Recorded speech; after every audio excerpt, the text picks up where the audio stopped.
Alright, Chevy Malibu got towed in after it hit something on the freeway. It leaked all the coolant out, and it looks like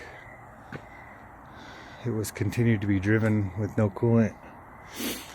It overheated and destroyed the motor.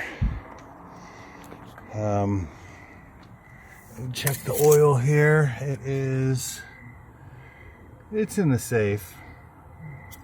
Maybe halfway between the two bubbles there. Oil was not a problem, but you can smell opening up the cap and smelling it. The oil is scorched. This thing got really hot, and the compression test is no good. 130, 15, 85, and 125. They should all be pretty close to 200. I've got it on number 2 right now. We're going to give it another crank so you can see it.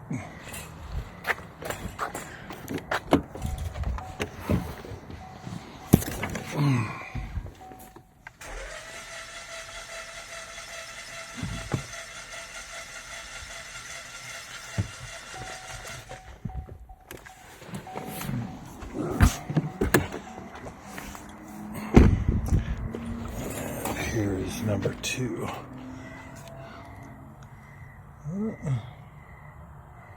It came up a little bit, maybe to 22 or something, but it's still in that same range.